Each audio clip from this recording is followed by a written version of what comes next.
Let's continue to read Ezekiel chapter 29, a prophecy against Egypt. In the 10th year, in the 10th month, on the 12th day, the word of the Lord came to me, Son of man, set your face against Pharaoh, king of Egypt, and prophesy against him and against all Egypt. Speak to him and say, This is what the sovereign Lord says.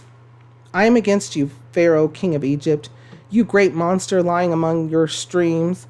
You say the Nile is mine. I made it for myself.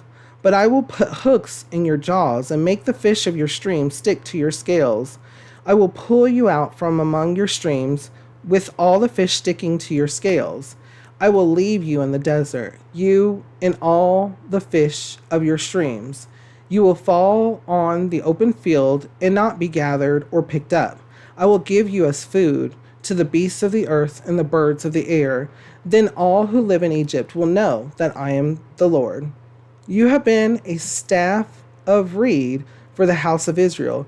When they grasped you with their hands, you splintered and you tore open their shoulders. When they leaned on you, you broke and their backs were wrenched. Therefore, this is what the sovereign Lord says. I will bring a sword against you and kill your men and their animals. Egypt will become a desolate wasteland. Then they will know that I am the Lord. Because you said, The Nile is mine, I made it.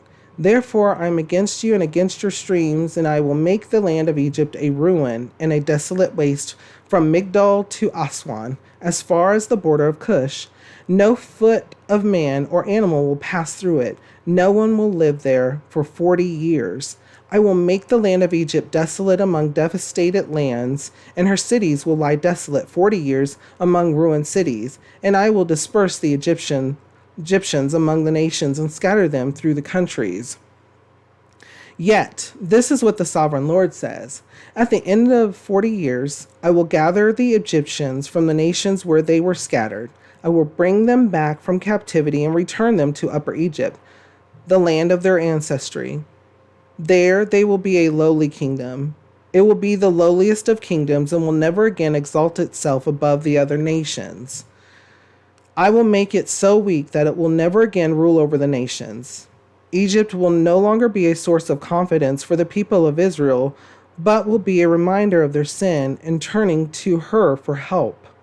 Then they will know that I am the Lord, that I am the sovereign. Then they will know that I am the sovereign Lord. In the 27th year, in the first month, on the first day, the word of the Lord came to me.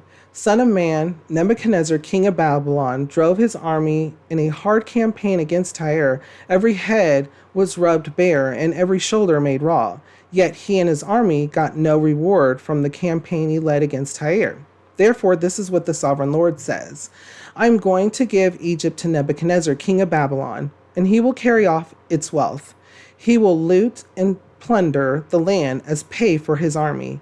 I have given him Egypt as a reward for his efforts because he and his army did it for me, declares the sovereign Lord. On that day, I will make a horn grow for the house of Israel, and I will open your mouth among them. Then they will know that I am the Lord. Okay, wow, there's a lot here too. This is another prophecy upon a prophecy. I know. Here we go. I know there's a lot here. Okay, so listen to what he's saying. For one, there's several points here. Let me start off with the first one because this has been said a couple of times already. I'm against you, Pharaoh, king of Egypt, you great monster lying among your streams. Okay, so remember, let's see here. David went down to Egypt and he was able to interpret the dreams, and then he was made second command, all that good stuff. And then his family came down and they stayed and they grew in Egypt. So they grew in Egypt, but then they were oppressed and became slaves. And then they were freed by the Lord, right? And the great Exodus. And once that happened, they were taken to the promised land. And, after spending time in the wilderness for a little while, building the tabernacle, a generation dying off, unfortunately, because they did not have the faith. or in the reliance on the Lord. But then the next generation comes. So he's talking about the repeated times, even afterwards, even during the wilderness time, and once they enter the promised land, over and over again, they would talk about going back to Egypt or relying on Egypt, having contracts with Egypt, asking Egypt to help them from war, paying tribute to Egypt for things, like over and over again. The Lord was like, these people, this is a nation, another nation that wants to worship their own gods. They know that they see that I am God. They saw the miracles, the signs that happened during the Great Exodus, but they still refuse to believe. And here you are, Israel still, to that day, was still relying on Egypt over and over again. So Egypt, he was describing to us, and how that Pharaoh, king of Egypt, was considered himself as a god as well. He considered himself as all powerful. He created the Nile, right? Wrong. And so the Lord's telling him, once again, here's another person that's so pompous, so arrogant, so prideful. He's telling him, you are not a god. You did not create the Nile. I did. And the consequences of you doing hate and everything against the commandments, because you decided you didn't even want to worship me, you had want to do nothing with me, I'm against you. That is, the good shepherd, when he says he's working against, better believe that whatever those works is going on, it's the end. So the first point, bringing past to present on this, whenever the works are not of the Lord, and the Lord can allow for things to happen, but when he puts his foot down, the foot is down. The wickedness, whatever it is going to cease. There is an end to it. Everything is in time, and it is in the Lord's time, and the Lord commands that.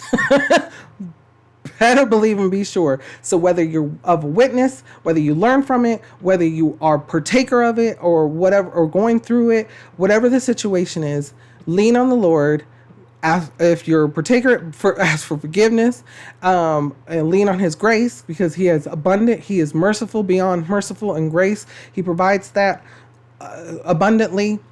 If you are dealing with it, hey, take it to the Lord. Take it to the Lord. He is the good shepherd. He will provide that hope. He will provide that protection and healing. He will deal with those enemies. Because when the Lord says it, he is. Before I go on to the next point, what kind of thoughts or feelings come to your mind when we read over this? How does it make you feel, and what does it make you think?